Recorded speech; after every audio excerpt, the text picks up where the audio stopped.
کچھ دنوں کے بعد 3 آدمی ریگستان سے آتے ہوئے نظر آئے۔ ان کو دیکھ کر لگتا تھا کہ جیسے انہوں نے زیادہ سفر نہیں کیا اور نہ ہی یہ لوگ مقامی لگتے تھے۔ وہ مضبوط، پر اعتماد اور جوان تھے۔ ابراہم نے ان کو آتے ہوئے دیکھا اور وہ جانتا تھا کہ یہ مختلف ہیں، لیکن وہ یہ نہیں جانتا تھا کہ اس کے مہمان اس دنیا کے بھی نہیں تھے۔ ان میں سے 2 تو پاک فرشتے اور تیسرا خود خداوند تھا۔ وہ فرشتے کی صورت میں ظاہر ہوا تاکہ ابراہم سے بات کر سکے۔ ابراہم ان سے ملنے کے لیے باہر گیا۔ ابراہم، تیری بیوی سارہ کے ہاں بیٹا ہوگا۔ ہی میں جتنی بوڑھی ہوں اور ابراہم میرے سے بھی کہیں زیادہ بوڑھا ہے، کیا مجھے یہ خوشی دوبارہ مل سکتی ہے؟ سارہ کیوں ہنسی جبکہ خداوند کہتا ہے کہ اس کے ہاں بچہ ہوگا؟ میں نہیں ہنسی، تو در حقیقت ہنسی تھی۔ تو یقین نہیں کرتی؟ کیا خداوند کے لیے کوئی چیز مشکل ہے؟ میں دوبارہ آؤں گا جب تیرے حاملہ ہونے کا وقت آئے گا اور تیرے ہاں بچہ پیدا ہوگا۔ کیا میں ابراہم کو بتاؤں کہ میں کیا کرنے والا ہوں؟ یہ بہت سی نسلوں کا باپ ہوگا اور وہ اپنے بچوں اور بچوں کے بچوں کو میری فرما برداری کرنا سکھائے گا۔ ہاں، اسے جاننے کی ضرورت ہے۔ سدوم اور عمورہ کا گناہ بڑی حد تک بڑھ چکا ہے۔ میں ان دونوں شہروں میں ساری جانوں یعنی مردوں، عورتوں اور بچوں کو مار دوں گا۔ لیکن میرا بھتیجا لوط اور اس کا خاندان بھی وہیں رہتے ہیں۔ یہ خداوند کی شان کے خلاف ہے کہ وہ راست باز کو بدکار کے ساتھ تباہ کر دے۔ کیا ہوا اگر اس شہر میں 50 راست باز لوگ رہتے ہوں؟ کیا تو راست بازوں کو بچانے کے لیے سارے شہر کو معاف کر دے گا؟ میں جانتا ہوں کہ تمام انسانوں کا منصف وہی کرے گا جو ٹھیک ہوگا۔ اگر مجھے 50 راست باز ملے تو میں ضرور اس شہر کو چھوڑ دوں گا۔ میں صرف خاک ہوں، خداوند کے ساتھ بات کرنے کے قابل نہیں۔ لیکن کیا ہو اگر اس شہر میں صرف 45 راست باز ہوں؟ کیا صرف 5 لوگ کم ہونے کی وجہ سے تو سب کو تباہ کر دے گا؟ اگر وہاں صرف 45 بھی نکلے تو میں اس شہر کو برباد نہیں کروں گا۔ کیا ہو اگر صرف 40 ہی ملے؟ اگر 40 نکلے تو بھی میں برباد نہیں کروں گا۔ میرے ساتھ ناراض نہ ہو، لیکن کیا ہوگا اگر 30 نکلے؟ میں 30 کے لیے ان کو برباد نہیں کروں گا۔ لیکن اگر صرف 20 ہوئے تو میں اس بدکار شہر کو بالکل تباہ نہیں کروں گا اگر وہاں 20 راست باز بھی ہوئے۔ برائے مہربانی ناراض نہ ہونا، میں اب آخری بار پوچھوں گا، اگر اس شہر میں صرف 10 راست باز ہوئے کیا تو پھر بھی اس کو تباہ کرے گا؟ نہیں، اگر مجھے 10 راست باز جانیں بھی مل سکیں تو میں اس شہر کو برباد نہیں کروں گا۔ ہم آج رات اس کی طرف جائیں گے۔ اگر تجھے 10 بھی نہ ملے تو کیا تو مہربانی سے میرے بھتیجے لوط کو خبردار کرے گا؟ دونوں فرشتے اسی شام کو شہر کی طرف گئے اور لوط کے گھر کی طرف چلے۔ یہ میری سوچوں سے بھی بڑھ کر گمراہ ہیں۔ اب میں سمجھا کہ خدا کیوں یہاں پر بچے اور جانوروں کو تباہ کرنے لگا ہے۔ اے اجنبیوں، تم یہاں کے نہیں لگتے؟ سنو، تم رات سڑک پر نہیں گزار سکتے، یہ محفوظ جگہ نہیں ہے۔ آج رات کے لیے میرے گھر آ جاؤ۔ یہ تو واقعی خوبصورت ہیں، ہم جا کر باقی آدمیوں کو ان کے بارے میں بتائیں گے۔ لوط، ان آدمیوں کو باہر نکال تاکہ ہم ان کے ساتھ صحبت کر سکیں۔ چلے جاؤ، تم ان کے ساتھ یہ بدکاری نہیں کر سکتے۔ کیا یہ اپنے آپ کو ہم سے بہتر سمجھتا ہے؟ او پردیسی، ہم دروازہ توڑ دیں گے اور تیرے ساتھ اس سے بڑھ کے بدکاری کریں گے۔ ہمیں تیری بیٹیاں نہیں چاہیے، ہم یہ خوبصورت آدمی چاہتے ہیں۔ یہ نفرت کے لائق ہے۔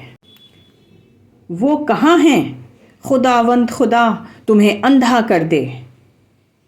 یہ کس قسم کی طاقت ہے؟ اتنا اندھیرا کیوں ہو گیا ہے؟ مجھے نظر نہیں آ رہا ہے۔ کیا ہوا؟ تمہیں کل صبح یہ شہر چھوڑنا ہوگا۔ جن کو تم خبردار کرنا چاہتے ہو کر لو۔ خداوند پاک ہے اور وہ یہ گناہ اور زیادہ برداشت نہیں کرے گا۔ خداوند کل اس جگہ پر آسمان سے آگ برسائے گا۔ سدوم اور عمورہ میں ہر ایک شخص مر جائے گا۔ جلدی کرو، آگ جلد ہی برسے گی اور کوئی بھی اس سے بچ نہیں سکے گا۔ خداوند کہتا ہے کہ تم مڑ کر اس جلتے ہوئے شہر کو نہ دیکھنا۔ پیچھے مڑ کر نہ دیکھو۔ ہائے! اوہ! ابو امی نے خداوند کی نافرمانی کی ہے اور وہ نمک میں بدل گئی ہے۔ ادھر نہ دیکھو، چلتے رہو۔ اس دن سدوم اور عمورہ میں ہر چیز مر گئی۔ خداوند راست باز ہے اور گناہ سے نفرت کرتا ہے، خاص طور پر گمراہ کرنے والی صحبت سے، جو آدمیوں کے ساتھ اور عورتیں دوسری عورتوں کے ساتھ کرتی ہیں۔ ان سب سے بڑھ کر جنسی گناہ وہ ہے جو بچوں کے ساتھ کیا جاتا ہے۔ خداوند نے وعدہ کیا تھا کہ زمین کو کبھی بھی پانی سے تباہ نہیں کرے گا، لیکن اس نے آگ کے بارے میں کچھ نہیں کہا تھا کہ اگلی دفعہ تباہی آگ سے ہوگی۔ کسی بھی گناہ کی سزا موت ہے، اور یہ موت آگ کی جھیل اور جسمانی ابدی موت کی شکل میں ہوگی۔ خدا کے فضل سے لوط خداوند کی عدالت سے بچ گیا۔ اس کی بیوی کو یقین نہ آیا کہ خدا نے واقعی اس کو پیچھے مڑ کر دیکھنے کے لیے سنجیدگی سے منع کیا تھا۔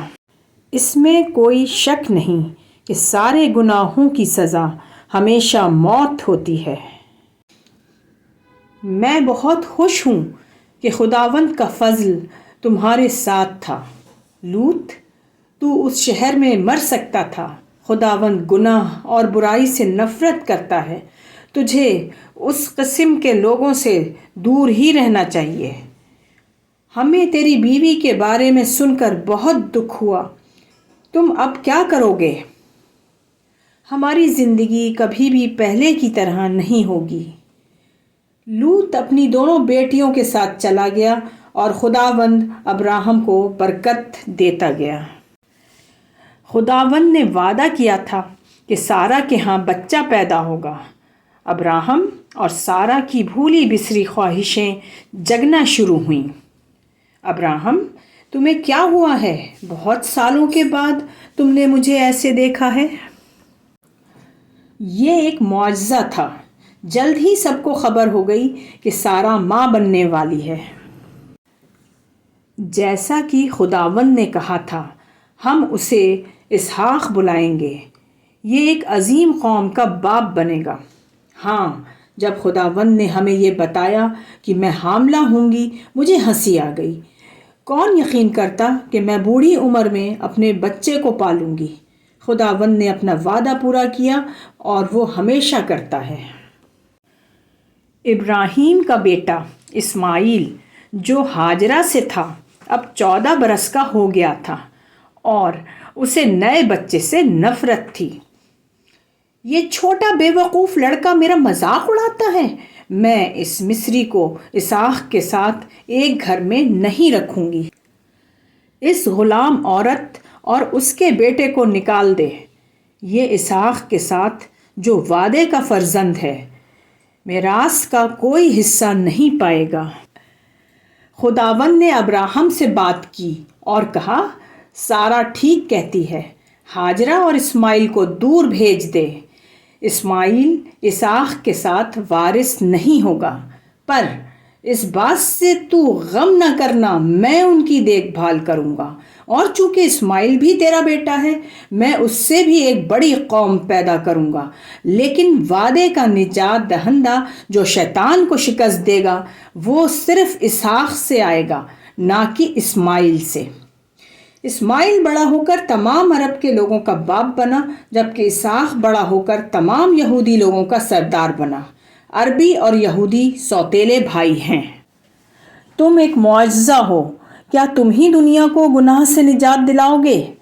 ابراہم اپنے بیٹے اسحاق سے بہت پیار کرتا تھا، اور وہ کبھی بھی ایک دوسرے سے جدا نہ ہوتے۔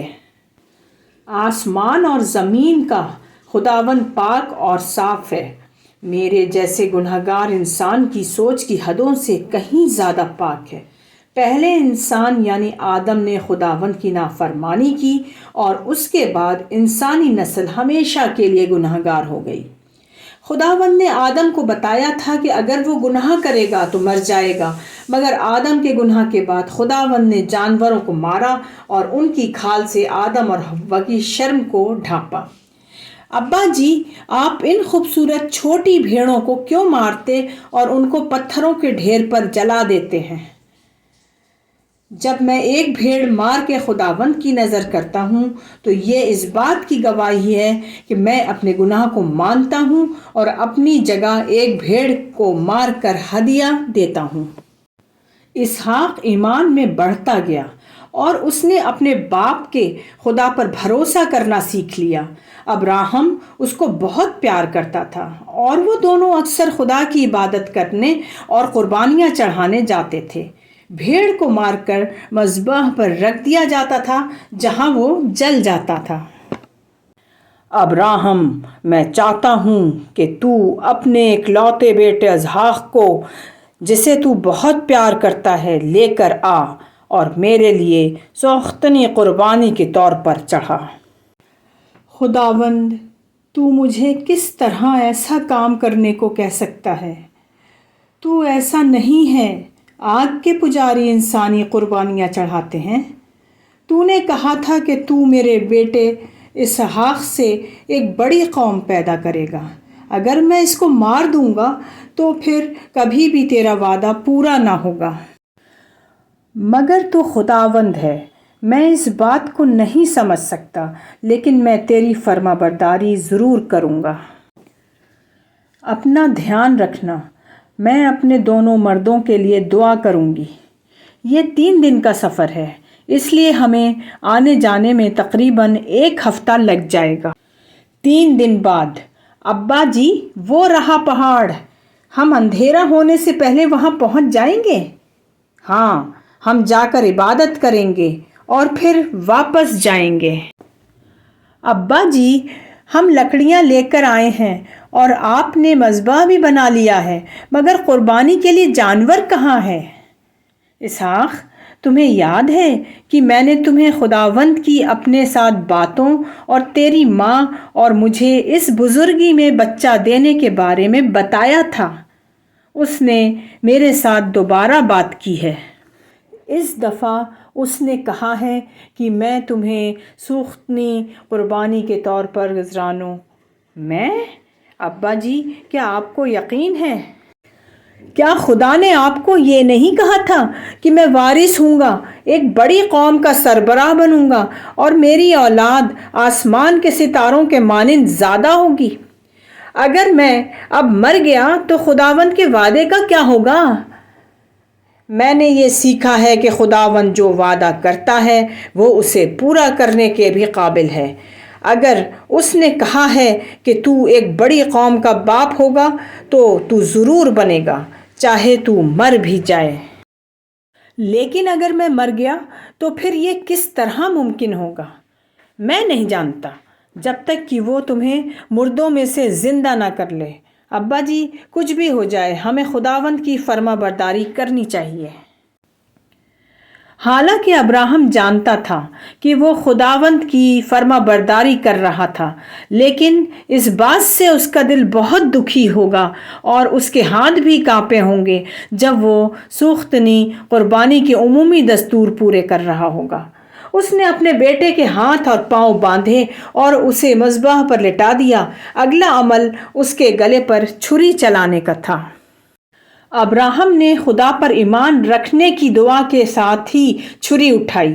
جیسے ہی وہ چھری مارنے کے لیے ہاتھ نیچے کرنے لگا، اچانک اسے آسمان سے آواز سنائی دی، ابراہم، ابراہم، بچے کو نہ مارنا۔ اب مجھے معلوم ہو چکا ہے کہ تو مجھ پر توکل کرتا ہے، تو واقعی فرما برداری کرنا چاہتا تھا، اس لیے تو نے اپنا اکلوتا بیٹا بھی مجھے دینے سے انکار نہ کیا۔ جب ابراہم نے نظر اٹھا کر دیکھا تو اسے ایک مینڈھا جھاڑیوں میں پھنسا ہوا نظر آیا۔ ابا جی دیکھو، خداوند نے میری جگہ پر ایک مینڈھا مہیا کیا ہے۔ ابراہم، اس لیے کہ تو نے ایسا کیا کہ اپنا اکلوتا بیٹا بھی مجھ پر قربان کرنے سے دریغ نہ کیا، میں تجھے برکت دوں گا اور تیری اولاد کو آسمان کے ستاروں کے مانند بڑھاؤں گا، اور تیرے بچے اس زمین پر قبضہ کریں گے اور تیرے دشمنوں کو ختم کریں گے، مگر تیرے بچوں میں سے ایک جو ابھی پیدا نہیں ہوا، اس کے وسیلے سے زمین کی سب قومیں برکت پائیں گی۔ ابا جی، وہ رحم کرنے والا خداوند ہے، بالکل اسی طرح جیسے کہ آپ نے کہا تھا۔ ابراہم کے دو بیٹے اسماعیل اور اسحاق تھے۔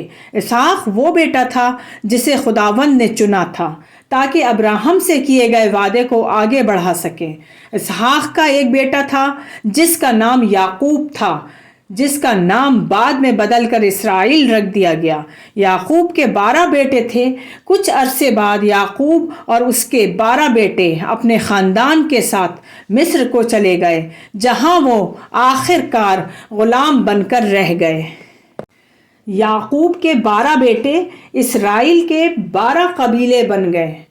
اسماعیل کے 12 شہزادے تھے اور وہ عرب کے لوگ کہلائے۔